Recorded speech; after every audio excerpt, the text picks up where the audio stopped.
The rain hammered against the workshop's corrugated roof as Lucas wiped grease from his hands. At 73, his fingers weren't as steady as they'd been in his prime, but they still knew their way around an engine. The small repair shop in rural Montana had been his sanctuary for decades, a place where the world's chaos couldn't reach him. "Dad, you've got visitors," Hannah called from the doorway, her voice carrying an edge of concern.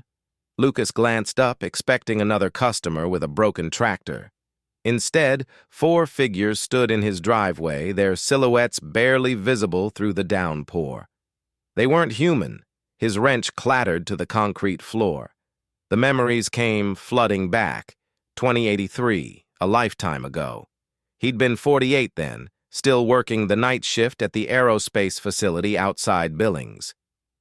The craft had appeared without warning, trailing smoke and fire as it carved a burning path across the Montana sky.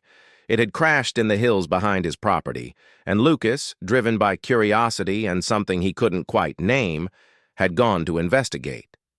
What he'd found defied everything he knew. The vessel was unlike any human technology. Organic curves melded with crystalline structures that pulsed with fading light. And inside, 4 beings struggled with a damaged propulsion core that was rapidly destabilizing. Lucas had never been a hero.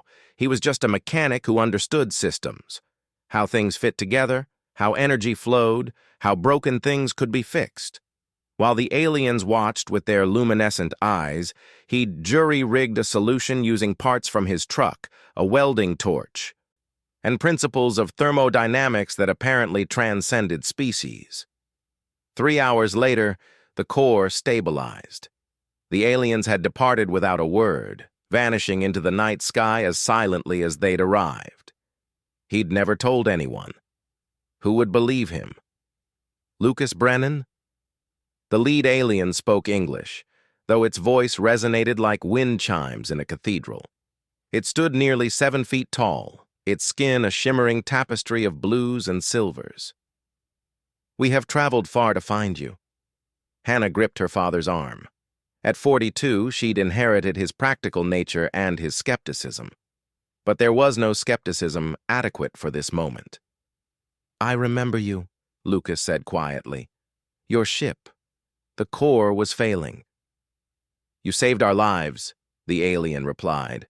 "I am Keeper Zareth. These are my companions, the same 4 you aided 25 years ago. We have come to repay a debt." Lucas shook his head. "You don't owe me anything. I just did what anyone would do." A sound like soft laughter rippled through the group. "That is where you are mistaken," Zareth said. "We have observed humanity since that night. Most species would have scavenged our technology, or reported us to authorities, or fled in terror. You did none of these things. You saw beings in need and you helped, expecting nothing in return." "It was just a repair job," Lucas muttered, uncomfortable with the attention. "No," another alien interjected, stepping forward. Its body was more angular, colored in deep purples. It was an act that echoed across the Galactic Council. "We are diplomats, Lucas Brennan. Our mission in 2083 was to assess whether humanity was ready for contact, whether your species possessed the qualities necessary for membership in the greater community."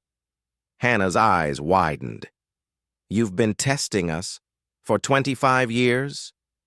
"Not testing," Zareth corrected. "Observing, learning.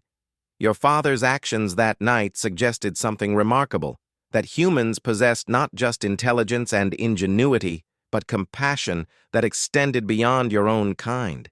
We needed to know if he was an anomaly or a representation of something deeper." Lucas felt the weight of those words settle over him. "And we have watched your world closely," Zareth continued. "We have seen great cruelty, yes, wars, exploitation, environmental destruction. But we have also seen unprecedented cooperation. We have seen strangers save strangers. We have seen your species choose mercy when vengeance would be easier. We have seen humans sacrifice themselves for causes greater than their individual survival. The purple alien produced a device that projected a holographic image, the Earth, suspended in light, surrounded by symbols Lucas didn't recognize. 3 months ago, the Galactic Council voted. By a narrow margin, humanity has been invited to join the interstellar community. You, Lucas Brennan, were cited in the final deliberations. One human, they said, who exemplified what your species could become. Lucas laughed, a short, sharp sound devoid of humor. You're giving humanity a seat at the galactic table because I fixed your engine with truck parts and a welding torch? No, Zareth said gently. We are offering humanity a place because you fixed our engine with truck parts and a welding torch, and then let us leave without demanding answers, technology, or proof. You helped because it was right, not because it was profitable. In a universe where most species calculate every interaction, such instinctive altruism is rarer than you know. Hannah spoke up, her voice shaking slightly. What happens now? Now, we formally invite Earth to join the Council, Zareth replied. Delegations will arrive within the month. Your world will gain access to technologies, knowledge, and alliances beyond your current understanding, but it will also face challenges, expectations, and responsibilities. And you came here first? Lucas asked. To tell me?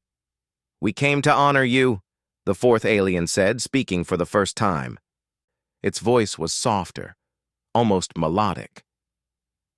In our culture, debts must be acknowledged. You gave us our lives.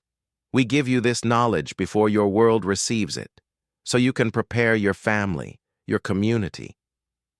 Lucas looked at Hannah, seeing his own wonder and fear reflected in her eyes. He thought of his grandchildren, of the world they would inherit, a world about to change in ways he couldn't imagine. I was just a mechanic, he said again, but the words felt hollow now. You were human, Zareth replied. And that, Lucas Brennan, is precisely enough. As the aliens departed, their ship rising silently into the storm-dark sky, Hannah wrapped her arm around her father's shoulders. Below them, in the valley, the lights of town flickered like distant stars. Dad, Hannah whispered, you changed everything. Lucas smiled, feeling the weight of years and the promise of tomorrow pressing down on him simultaneously. I just fixed what was broken, sweetheart. Same as always. But as he watched the ship vanish among the clouds, he knew nothing would ever be the same again. Humanity's isolation was ending, and it had begun with the simplest of human impulses, to help when help was needed. The stars, it seemed, had been waiting for exactly that,